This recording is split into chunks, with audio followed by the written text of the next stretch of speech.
Bonjour, c'est Isabelle Gillet, votre conseillère en harmonisation d'espace chez Sérénité Habitat. Comme vous le savez déjà peut-être, j'anime ce week-end 19 janvier à Vannes, sur le salon Respire la vie, une conférence sur le Feng Shui intitulée « Apprendre à observer son environnement ».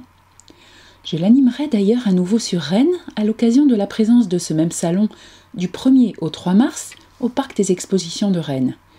Bien évidemment, le contenu de la conférence sera plus approfondi que ce que je vais pouvoir vous en dire aujourd'hui au travers de ce podcast. Mais cela m'a paru intéressant d'en dire quelques mots au préalable. Alors pourquoi ai-je choisi d'aborder ce thème ? Il faut savoir que le Feng Shui est constitué d'un certain nombre d'outils mis à notre disposition, et ce afin de nous aider au quotidien dans notre vie en utilisant les énergies qui nous entourent. Parmi ces outils, on trouve notamment l'école dite de la forme, apportant les notions d'observation et de lieu idéal au travers de la présence ou non des animaux célestes. L'influence du Feng Shui sur notre bien-être commence très largement par l'extérieur. Elle est prépondérante sur ce que l'on peut ensuite gérer à l'intérieur de notre habitat ou de nos lieux de travail. Cela signifie que le choix de ce lieu de vie ou de travail est plus important et a davantage d'influence sur nous et notre avenir que ne peuvent en avoir l'aménagement de notre intérieur et sa décoration. Voilà pourquoi il m'a semblé suffisamment intéressant d'aborder ce sujet dans cette conférence. Alors, comment doit-on s'y prendre ? Partons tout d'abord du principe qu'avant d'activer les éléments positifs s'ils existent, il convient de corriger les aspects négatifs, car malheureusement ceux-ci auront un impact plus fort. Il est par conséquent tout à fait illusoire de commencer à aménager l'intérieur sans avoir fait le tour des forces en présence à l'extérieur. Il s'agit d'observer avec le plus de neutralité et d'objectivité ce qui nous entoure, dans un rayon disons de 1 à 2 km en moyenne, jusqu'à notre porte d'entrée. Ça peut bien sûr être davantage, mais voilà, il s'agit là d'une moyenne.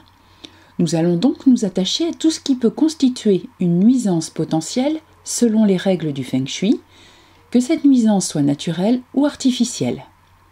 En voici quelques exemples. Montagnes ou collines environnantes, des champs, des cours d'eau, des bâtiments, des dénivellations, le sens du vent, le climat. S'agit-il d'une zone inondable, d'une zone protégée, d'une forêt ? Également d'autres éléments tels que des carrières, des décharges publiques, des cimetières ou encore des hôpitaux. Il peut aussi s'agir de pylônes, de lignes à haute ou très haute tension, de stations d'épuration ou de retraitement des déchets, d'antennes de télécommunications et bien d'autres encore. Nous allons regarder également quels sont les bâtiments plus proches de nous, notre voisinage direct, les routes et rues environnantes et leurs tracés. Puis viennent les formes des bâtiments plus ou moins régulières. Cela va nous permettre d'identifier ce que l'on nomme le char-chi ou chi négatif.